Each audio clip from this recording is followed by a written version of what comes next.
Hello दोस्तों, अगर आप अपने जीवन में कर्ज और मुकदमे या पारिवारिक कलह से परेशान हैं, तो गुप्त नवरात्रि में प्रतिदिन दुर्गा सप्तशती का एक पाठ अवश्य करें।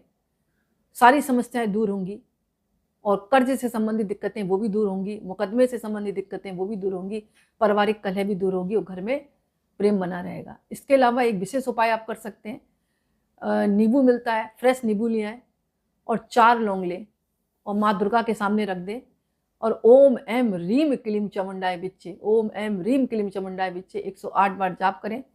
जीवन का दुर्भाग्य दूर होगा।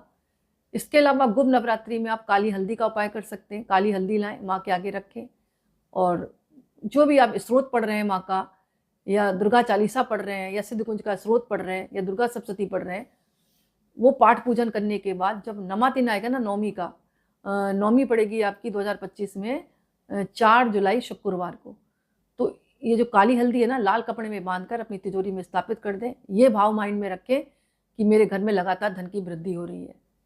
व्यापार स्थल पर रखते हैं तो व्यापार में लाभ मिलेगा।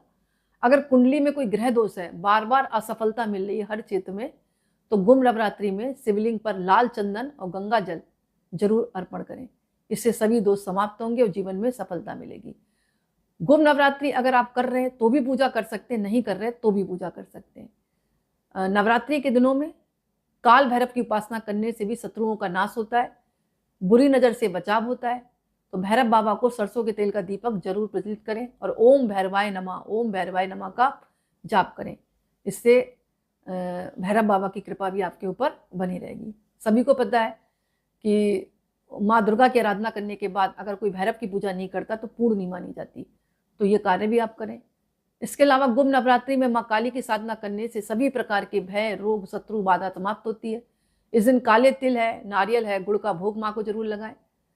ये कहा जाता है कि गुप्त नवरात्रि में जो व्यक्ति श्रद्धा भाव के साथ उपाय करता है तो माँ की असीम कृपा भक्तों पर बनी रहती है और जीवन में सकारात्मक परिवर्तन होते हैं।